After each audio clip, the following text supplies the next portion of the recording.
Good morning everyone. Daily current affairs Hindi discussion video के अंदर आपका स्वागत है दोस्तों। आज है 26 नवंबर और 26 नवंबर की परीक्षा के दृष्टिकोण से जो भी महत्वपूर्ण सुर्खियाँ हैं, महत्वपूर्ण करंट अफेयर्स हैं, वो हम लोग वीडियो के अंदर कवर करने वाले हैं दोस्तों। ये आज की महत्वपूर्ण सुर्खियाँ हैं, 6 से 7 महत्वपूर्ण सुर्खियाँ हैं जिसको हम लोग वीडियो के अंदर step by step 1 by 1 slide cover करने वाले हैं। पहले योजना देखिए दोस्तों, ओ स्मार्ट अम्ब्रेला योजना। ये पृथ्वी विज्ञान मंत्रालय की स्कीम है दोस्तों। अम्ब्रेला स्कीम है, यानी अम्ब्रेला का अर्थ ये हो गया इसके अंदर 6 से 7 या 3 से 4 और स्कीम वगैरह है। तो इस जो ओ स्मार्ट अम्ब्रेला योजना है उसके अंदर 7 सब स्कीम है वो शामिल है इसके अंदर। और ये क्यों न्यूज के अंदर है दोस्तों, ये बता देता हूँ कि प्रधानमंत्री की अध्यक्षता में आर्थिक मामलों की मंत्रिमंडलीय समिति के द्वारा इस स्कीम को 2021 से 26 तक जारी रखने के लिए मंजूरी दी है। यानी ये स्कीम दोस्तों स्टार्ट हुई थी 2018 के अंदर और इस स्कीम को अब 2021 से लेकर 26 तक जारी रखने के लिए मंत्रिमंडलीय समिति के द्वारा अनुमति दी गई है। और इसकी जो 2021 से लेकर 26 तक जो लागत है वो 2177 करोड़ रुपए भी इस योजना के लिए आवंटित किए गए। ये चीज़ इंपॉर्टेंट नहीं है, बस ये याद रखिए कि इसका कार्यकाल 2021 से लेकर 2026 कर दिया गया है। ये पृथ्वी विज्ञान मंत्रालय की स्कीम है। अब आपको दोस्तों ओ स्मार्ट अम्ब्रेला योजना है उसकी फुल फॉर्म बता देता हूँ। ओ स्मार्ट का देखो अर्थ हो गया दोस्तों ocean service modelling application resources and technology. ये इस स्कीम की फुल फॉर्म है। हिंदी के अंदर देख लीजिए, महासागर सेवा मॉडलिंग अनुप्रयोग संसाधन और प्रौद्योगिकी। ये आपको उपनाम वगैरह भी दोस्तों इसका जो फुल फॉर्म वगैरह है याद रखने की जरूरत नहीं है, बस इसका फुल फॉर्म के अंदर इस योजना का मकसद छिपा हुआ है कि इस योजना का उद्देश्य क्या है ये आप देख सकते हो। ये स्कीम दोस्तों मुख्य तौर से जो महासागर है उसके जो संसाधन वगैरह है उसका सतत तरीके से सस्टेनेबल दोहन करने के लिए प्रौद्योगिकी वगैरह टेक्नोलॉजी है उसको डेवलप करना और खोजपूर्ण सर्वेक्षण के लिए भी कोई मॉडल वगैरह हो गए, जैसे मान लो कोई सर्वेक्षण वगैरह, इस तरह के सर्वेक्षण वगैरह इस तरह के मॉडल का निर्माण करना ताकि जो महासागर के संसाधन हैं उनका दोहन अच्छी तरीके से किया जा सके, आसानी से किया जा सके। तो आइए दोस्तों स्टार्ट करते हैं इस स्कीम के बारे में और कुछ महत्वपूर्ण फैक्ट बता देता हूँ। जैसे कि देख सकते हो इसमें 7 सब स्कीम है, ये भी याद करने की जरूरत नहीं है, थोड़ा सा नाम देख लीजिए दोस्तों। महासागर प्रौद्योगिकी, दूसरा महासागर मॉडलिंग एवं सलाहकार सेवाएं, तीसरा महासागर प्रेक्षण नेटवर्क सब स्कीम इसके अंदर शामिल है, महासागर निर्जीव संसाधन सब स्कीम है वो शामिल है, समुद्री जैव संसाधन एवं पारिस्थितिकी यह भी शामिल है, तटीय अनुसंधान जहाज़ों का संचालन और रखरखाव। तो एक तरह की कंबाइंड अम्ब्रेला स्कीम है जो महासागर के संसाधनों का निरंतर अवलोकन करने के लिए कुछ सर्वेक्षण वगैरह हैं, उनके मॉडल विकसित करना, टेक्नोलॉजी विकसित करना और संसाधनों से जुड़े जो भी सर्वेक्षण वगैरह है उसका खोजपूर्ण विकास वगैरह करना, ये इसका मुख्य उद्देश्य है दोस्तों। ये 2018 के अंदर शुरू की गई है, मैं आपको पहले भी बताया था, जिसका मुख्य उद्देश्य है कि समुद्री अनुसंधान को बढ़ावा देना, ज़्यादा से ज़्यादा ओशियन रिसर्च किया जाए, उसके अंदर जो संसाधन है जो पारिस्थितिकी है उसका अच्छी तरीके से अनुसंधान वगैरह किया जाए। और मौसम प्रणाली ये भी इसके अंदर शामिल है दोस्तों। पूर्व चेतावनी मौसम प्रणाली को स्थापित करने के उद्देश्य से इसको शुरू किया गया था 2018 के अंदर ओ स्मार्ट योजना को। और इसका साथ में ये भी उद्देश्य है दोस्तों कि प्रौद्योगिकी सेवाएं विज्ञान संसाधन अवलोकन जैसी महासागरीय गतिविधियों को संबोधित करना। मैं आपको शॉर्टकट में पहले भी बताया था कि इसका मुख्य उद्देश्य यही है कि जो महासागरीय संसाधन है उसको कैसे दोहन करना है अच्छी तरीके से, कोई मॉडल वगैरह कोई टेक्नोलॉजी हो गया ये डेवलप करके, और साथ में जो ओशन रिसर्च वगैरह है उसको बढ़ावा देना, ये याद रखना। ये पृथ्वी विज्ञान मंत्रालय की स्कीम है। अब नेक्स्ट दोस्तों आईएनएस वेला के बारे में बात कर लेते हैं। ये पनडुब्बी है दोस्तों जिसको हाल ही के अंदर नौसेना को सौंपा गया है। ये आईएनएस वेला दोस्तों प्रोजेक्ट 75 के अंतर्गत फ्रांस के सहयोग से दोस्तों 6 स्कॉर्पियन क्लास की डीजल इलेक्ट्रिक पनडुब्बी है, उसमें से चौथी का नाम दोस्तों वेला है जो भारतीय नौसेना को सौंपी गई है। तो ये याद रखिए आईएनएस वेला एक पनडुब्बी है दोस्तों जिसको प्रोजेक्ट 75 के तहत फ्रांस के सहयोग से भारत के मझगांव डॉकयार्ड लिमिटेड के अंदर 6 स्कॉर्पियन क्लास की डीजल इलेक्ट्रिक पनडुब्बी है, उसका निर्माण किया जा रहा है। उसमें से चौथी है जो आईएनएस वेला है। 3 ऑलरेडी नौसेना को सौंप दी गई है दोस्तों, जिनका सबसे पहली थी आईएनएस कलवरी, दूसरी थी आईएनएस खंडेरी, तीसरी थी आईएनएस करंज जो के से है, और चौथी दोस्तों आईएनएस वेला है। अभी 2 और बाकी है। चौथी जो पनडुब्बी है वो भारतीय नौसेना को सौंप दी गई। आप ये याद रखना। मझगांव डॉकयार्ड लिमिटेड दोस्तों मुंबई के अंदर स्थित है। वहाँ पे फ्रांस के सहयोग से प्रोजेक्ट क्षेत्र के तहत ये पनडुब्बियों का निर्माण किया जा रहा है। ये इतनी सी इंपॉर्टेंट की फैक्ट वगैरह है जो आप याद रखिए। नेक्स्ट स्लाइड के अंदर देख सकते हो दोस्तों, अफ्रीकन स्वाइन फीवर के बारे में बता देता हूँ। ये क्यों सुर्खियों के अंदर है? वियतनाम के अंदर दोस्तों अफ्रीकन स्वाइन फीवर है, वो बहुत तेज़ी से फैल रहा है दोस्तों। बहुत ज़्यादा प्रकोप लगातार वियतनाम के अंदर बढ़ता जा रहा है, इसलिए ये न्यूज़ के अंदर था और अपन इसलिए रोग के बारे में जानना आवश्यक है। अफ्रीकन स्वाइन फीवर दोस्तों एक अत्यधिक संक्रामक और घातक पशु रोग है, यानी जूनोटिक रोग है दोस्तों, पशु रोग है अफ्रीकन स्वाइन फीवर। ठीक है, अत्यधिक संक्रामक और घातक पशु रोग है ये दोस्तों। जो घरेलू और जंगली सूअर वगैरह रहते हैं उनसे ये फैलता है दोस्तों, और सूअरों के जो संपर्क वगैरह में आने की वजह से, इसकी वजह से दोस्तों एक तीव्र रक्तस्रावी बुखार होता है। ठीक है, किससे होता है? घातक पशु रोग है, संक्रामक रोग है दोस्तों, और ये घरेलू और जंगली सूअर वगैरह होता है उसके माध्यम से ट्रांसमिट होता है दोस्तों। और उसकी वजह से बहुत ज़्यादा तीव्र, इसका लक्षण वगैरह, प्रमुख लक्षण ये है कि बहुत ज़्यादा तीव्र रक्तस्रावी बुखार है दोस्तों, उससे पीड़ित वगैरह हो जाता है आदमी। सबसे पहले दोस्तों 1920 के अंदर अफ्रीका के अंदर इसको देखा गया था, इसीलिए इसका नाम दोस्तों अफ्रीका। और स्वाइन आपको पता है सुअर हो गए, और फीवर ये बुखार हो गए। तो इसका सबसे पहले 1920 के अंदर अफ्रीका के अंदर देखा गया था दोस्तों। और सबसे बड़ी दिक्कत इस रोग की यही है कि दोस्तों इसका कोई भी है ना, इस बुखार का कोई इलाज नहीं है। जो रक्तस्रावी बुखार होता है सूअरों के संपर्क में आने की वजह से, तो इसका कोई भी इलाज नहीं है। इसकी वजह से 100% इस रोग से पीड़ित हो जाता है, जिसमें जो व्यक्ति वगैरह है जो संक्रमित हो जाता है दोस्तों, तो वो 100% उसकी मृत्यु वगैरह होती है, वो इसकी दर रहती है। देख सकते हो आप, इस रोग में मृत्यु दर 100% के करीब रहती है, अफ्रीकन स्वाइन फीवर। इसके अलावा अभी तक कोई टीका वगैरह भी नहीं है, इसी की वजह से कोई इलाज वगैरह भी दोस्तों इसका नहीं है। और इसी की वजह से जब संक्रमण वगैरह फैल जाता है तो प्राइमरी तौर पे एक ही जो उपाय है वो दिखता है दोस्तों, कि जो संक्रमित जानवर वगैरह रहते हैं, यदि आपको फैलने से रोकना है तो जो संक्रमित जानवर वगैरह हैं उनको बड़े स्केल पे मार दिया जाता है दोस्तों। तो ये अभी वियतनाम के अंदर चल रहा है प्रकोप वगैरह, इसकी वजह से ये न्यूज़ के अंदर था, आपको बता दिया। ये घातक पशु रोग है, इसका मुख्य लक्षण क्या है? तीव्र रक्तस्रावी बुखार हो गया, और ये किनके माध्यम से? घरेलू और जंगली सूअरों से प्रभावित होता है, और इसका कोई भी इलाज बुखार का नहीं है दोस्तों। ये 4 से 5 फैक्ट है, ये याद रखना। नेक्स्ट करंट अफेयर्स के अंदर महत्वपूर्ण है दोस्तों, राष्ट्रीय परिवार स्वास्थ्य से नेशनल फैमिली हेल्थ सर्वेक्षण जो सर्वे है दोस्तों, वो उसकी रिपोर्ट अभी 24 नवंबर को जारी की गई है। 5वां एडिशन है दोस्तों, 5वां राष्ट्रीय परिवार स्वास्थ्य सर्वेक्षण जारी किया गया है, याद रखना दोस्तों। ये अभी 5वां जारी किया गया है दोस्तों। तो 4 आपको और बता देता हूँ कि सबसे पहले दोस्तों 1992-93 के अंदर जारी किया गया था, उसके बाद 1998-99 के अंदर, उसके बाद दोस्तों 2005-06 के अंदर, और चौथा था वो दोस्तों 2015-16 के अंदर आयोजित किया गया था। तो ये 5वां राष्ट्रीय परिवार स्वास्थ्य सर्वेक्षण है। पहला याद रखिए दोस्तों, और ज़्यादा इंपॉर्टेंट नहीं है, पहला और लास्ट याद रखिए।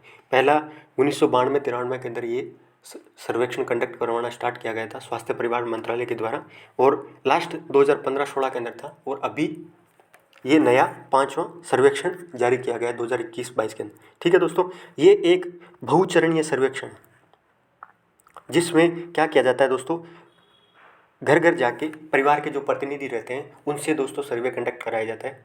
इसमें बहुत सारे क्या है कि चरण वगैरह शामिल रहते हैं, क्योंकि बड़े स्केल पे ये सर्वे कंडक्ट कराया जाता है, और परिवार के जो प्रतिनिधि रहते हैं उनसे नमूने इकट्ठे किए जाते हैं, उनसे आंकड़े लिए जाते हैं। ठीक है, तो घर घर जाके ये सर्वेक्षण कंडक्ट कराया जाता है। ये सर्वेक्षण दोस्तों स्वास्थ्य जो मंत्रालय है उसके द्वारा मुंबई के अंदर एक स्थित अंतर्राष्ट्रीय जनसंख्या विज्ञान संस्थान है जो नोडल एजेंसी के तौर पे काम करती है। राष्ट्रीय परिवार स्वास्थ्य सर्वेक्षण कंडक्ट कराने के अंदर, तो नोडल एजेंसी याद रखिए दोस्तों, मुंबई के अंदर अंतर्राष्ट्रीय जनसंख्या विज्ञान संस्थान है, वो नोडल एजेंसी यानी ग्राउंड के अंदर यही सैंपल वगैरह सर्वेक्षण वगैरह है वो कंडक्ट कराती है स्वास्थ्य मंत्रालय के अंतर्गत। ठीक है दोस्तों, ये याद रखें। अब आपको मैं जो पाँचवा स्वास्थ्य सर्वेक्षण जारी किया गया उसके की फैक्ट वगैरह हैं वो कुछ बता देता हूँ दोस्तों। सबसे पहले तो ऐसे बहुत सारे ऐसे परिवार का जो प्रतिनिधि रहता है उनसे बहुत सारी चीज़ें पूछा जाता है कि विद्यालय शिक्षा के बारे में पूछा जाता है, बच्चों के बारे में पूछा जाता है, बट जो बच्चे वगैरह हैं उनका वजन कितना है, लंबाई कितनी है, ये सारा कुछ इसमें कंडक्ट वगैरह किया जाता है कि हाँ भाई कौन कौन से टिक्के वगैरह आपने लगाए कि नहीं लगाए, उसका जन्म वगैरह, संस्थागत हॉस्पिटल वगैरह के अंदर उसकी डिलीवरी हुई, ये सारी चीज़ें एक परिवार का स्वास्थ्य से संबंधित सारी चीज़ें इसके अंदर परिवार के प्रतिनिधि से पूछा जाता है दोस्तों। तो ये बहुत ही महत्वपूर्ण सर्वेक्षण है स्वास्थ्य मंत्रालय का। तो अब की बार के जो पांचवा सर्वेक्षण है उसके अंदर दोस्तों एक जो महत्वपूर्ण की फैक्ट है वो आपको थोड़ा सा बता देता हूँ एग्जाम के दृष्टिकोण से। पहली बात तो ये है कि महिलाओं की संख्या पुरुषों से अधिक, जो ये सर्वे हुआ है दोस्तों इसके अंदर बताया गया है कि 2019 जो 21 है उसमें देश में 1000 पुरुषों पर 1020 महिलाएं हैं, यानी महिलाओं की जो संख्या है दोस्तों वो बढ़ रही है। ठीक है, मैं जो शिशु जन्म दर है दोस्तों उसमें महिलाओं की जो जनसंख्या है वो बढ़ रही है। पर दूसरा इसमें क्या कि बताया गया है कि जो प्रजनन की क्षमता है, टोटल जो फर्टिलिटी रेट है दोस्तों उसके अंदर गिरावट आई है। और वो गिरावट इस तरह की दर्शाती है दोस्तों कि वो रहता है ना कि एक जनसंख्या का प्रतिस्थापन दर रहती है, वो 2019-20 जो 2019 से लेकर 2021 के बीच जो टोटल फर्टिलिटी रेट थी वो मात्र 2% थी, जबकि प्रतिस्थापन दर है दोस्तों वो 2.1 है। इसका मतलब ये हो गया कि भारत क्या है कि एक नेक्स्ट फेज के अंदर एंटर कर रहा है जहाँ पे प्रजनन क्षमता वगैरह है वो लगातार कम होते जा रही है। प्रतिस्थापन की दर 2.1% थी, लेकिन 2019-21 के अंदर है वो प्रजनन दर है दोस्तों वो 2% आ गई है। तीसरा ये चीज़ याद रखिए दोस्तों कि वृद्धों की संख्या बढ़ रही है। जो ओल्ड जनसंख्या है दोस्तों उसका लगातार भारत पे बर्डन वगैरह है वो बढ़ता जा रहा है, उनकी संख्या वगैरह बढ़ती जा रही है। तो सरकार को इस तरह के आंकड़े वगैरह प्राप्त हुए। इसके अलावा बच्चों की जो पोषण है दोस्तों उसके अंदर सुधार हुआ है, लेकिन इतनी भी अच्छी तरीके से नहीं हुआ है। जिसकी जो गति वगैरह है बच्चों को न्यूट्रिशन को लेके उसमें ढंग से सुधार वगैरह नहीं हुआ। तो ये महत्वपूर्ण की फैक्ट वगैरह थे राष्ट्रीय परिवार स्वास्थ्य सर्वेक्षण के। आप तो याद रखिए पांचवा था, पहला कब जारी किया गया, इसकी नोडल एजेंसी क्या है, और ये परिवारों के प्रतिनिधियों से परिवार स्वास्थ्य के बारे में आंकड़े वगैरह इकट्ठे किया जाता है। अगली दोस्तों एक वैश्विक पोषण रिपोर्ट है, ये हाल ही के अंदर जारी की गई दोस्तों। सबसे पहले बता देते हैं ये बहुहितधारक पहल है, मतलब इसके अंदर बहुत सारे मल्टी एजेंसियाँ वगैरह हैं वो शामिल है दोस्तों। तो अपने को कौन जारी करता है ये ज़्यादा इंपॉर्टेंट नहीं, इसके जो की फैक्ट वगैरह हैं वो इंडिया के प्रोस्पेक्टिव से आपको थोड़ा सा बता देता हूँ कहीं कोट वगैरह करना हो तो। हाल ही के अंदर जारी वैश्विक पोषण रिपोर्ट के अनुसार भारत में एनीमिया और जो चाइल्डहुड वेस्टिंग है दोस्तों उसमें कोई प्रगति नहीं है। ये इस रिपोर्ट के अंदर बोला गया है कि भारत के अंदर एनीमिया वगैरह आप देख सकते हो 2016 से 2020 के बीच में एनीमिया के अंदर भारतीय महिलाओं की जो संख्या है दोस्तों वो 52.6% से बढ़कर 53%। भारत की हर एक दूसरी महिला एनीमिया से रक्त अल्पता है दोस्तों उससे पीड़ित है, यानी खून की कमी वगैरह से। तो 53% महिलाएं हैं वो एनीमिया के शिकार है। दूसरा 5 वर्ष से कम उम्र के जो बच्चे हैं दोस्तों वो 17% से अधिक भारतीय बच्चे चाइल्डहुड वेस्टिंग के शिकार है, यानी उनका लंबाई की तुलना के अंदर जितना वजन होना चाहिए वो नहीं है, उनका वजन वगैरह अल्प वजन का शिकार है, यानी 17% बच्चे इस समस्या से गुजर रहे हैं। चाइल्ड स्टंटिंग होते हैं दोस्तों वो 5 वर्ष से कम आयु के बच्चे 34% से अधिक बच्चे प्रभावित हैं, क्योंकि वर्ल्ड हेल्थ असेंबली के द्वारा 2025 तक लक्ष्य रखे गए थे, उसके हिसाब से भारत वगैरह वो प्रगति ढंग से कर नहीं पा रहा है दोस्तों। जो टारगेट और वर्ल्ड विश्व स्वास्थ्य सभा के द्वारा डिसाइड किए गए थे 2025 तक भारत को प्राप्त करने थे, वो लक्ष्य वगैरह वो इंडिया प्राप्त नहीं कर पा रहा है। जैसे ये जो 34 का लक्ष्य था दोस्तों ये 25% के आसपास रखा था, तो अभी भी भारत क्या है कि इस क्षेत्र के अंदर कोई भी प्रगति नहीं कर पा रहा है दोस्तों। ये वैश्विक पोषण रिपोर्ट थी। अब आपको ताइवान जल संधि है उसके बारे में बता देता हूँ दोस्तों। ये न्यूज के अंदर इसलिए है कि वहाँ से एक यूएसए का युद्धपोत है वो गुजरा था, इसकी वजह से ये जल संधि दोस्तों न्यूज के अंदर आ गई, आपको बता देता हूँ। ताइवान जल संधि है, उसका दूसरा नाम फार्मोसा जल संधि भी कहा जाता है दोस्तों। कौन सा जल संधि? फार्मोसा। आप याद रखना दोस्तों। ये ताइवान जलडमरू मध्य एक 180 किलोमीटर चौड़ा जल संधि है दोस्तों। ऐसे आप देखोगे, और ताइवान तथा महाद्वीपीय एशिया से अलग करता है। ताइवान जल संधि है, ताइवान को और जो चाइना रहती है दोस्तों, ये एशिया महाद्वीप के अंदर आता है चाइना, उन दोनों के बीच में ये चाइना ताइवान जल संधि पड़ती है दोस्तों। और मेनलैंड जो चाइना है उसको ताइवान से अलग ताइवान जल संधि के माध्यम से किया जाता है, और इसका दूसरा नाम क्या है? फार्मोसा जल संधि भी इसको कहते हैं दोस्तों। और साथ में ये जो ताइवान जल संधि है दोस्तों, ये दक्षिण चीन सागर है उसका हिस्सा है। और जो पूर्वी चीन सागर आप देखोगे, ये ताइवान है और ये मेनलैंड चाइना है, उन दोनों के बीच में जल संधि पड़ती है। और यहाँ पे दोस्तों पूर्वी चीन सागर है और ये दक्षिण चीन सागर है। जो फार्मोसा जल संधि है वो दक्षिण चीन सागर का हिस्सा है, और दक्षिण चीन सागर को पूर्वी चीन सागर से फार्मोसा जल संधि या ताइवान जल संधि के द्वारा जोड़ा जाता है दोस्तों। और ताइवान और चाइना को, जो मेन चाइना है और ताइवान है, उन दोनों को ताइवान जल संधि से अलग किया जाता है। ये चीज़ आप याद रखना दोस्तों। किलोमीटर वगैरह ये चीज़ें मायने नहीं रखती। नेक्स्ट आपको मिलिट्री एक्सरसाइज के बारे में बता देता हूँ दोस्तों। अभी दोस्ती एक्सरसाइज दोस्तों 3 देशों के बीच में, भारत, श्रीलंका और मालदीव के बीच, 3 देशों के बीच में एक त्रिपक्षीय तटरक्षक मात्र अभियान, जो तटीय, जैसे भारत का कोस्ट गार्ड है और श्रीलंका का जो कोस्ट गार्ड है और मालदीव का जो कोस्ट गार्ड है, उनके द्वारा ये एक्सरसाइज है कंडक्ट किया गई थी दोस्तों। ये 15वां संस्करण था और मालदीव के अंदर आयोजित किया गया था। संस्करण वगैरह इंपॉर्टेंट नहीं है, बस आप याद रखिए दोस्ती एक्सरसाइज एक त्रिपक्षीय तटरक्षक अभ्यास है जो भारत, श्रीलंका और मालदीव देशों के बीच में 2 सालों से, याद रखना दोस्तों, हर साल नहीं होता, द्विवार्षिक अभियान त्रिपक्षीय अभ्यास है दोस्तों। 2 सालों से एक बार होता है दोस्ती अभ्यास, और ये भारत, मालदीव और श्रीलंका के बीच में। ठीक है दोस्तों। नेक्स्ट आपको थोड़ा सा, जब मिलिट्री एक्सरसाइज आ गई तो आपको सागर शक्ति के बारे में बताया था दोस्तों।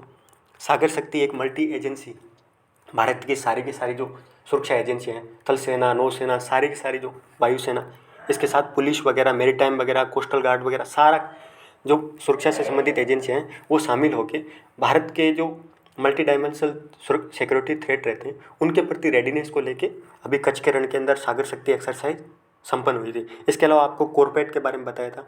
कॉर्पोरेट जो एक्सरसाइज है वो किन देशों के बीच में, इसके बारे में भी बताया था।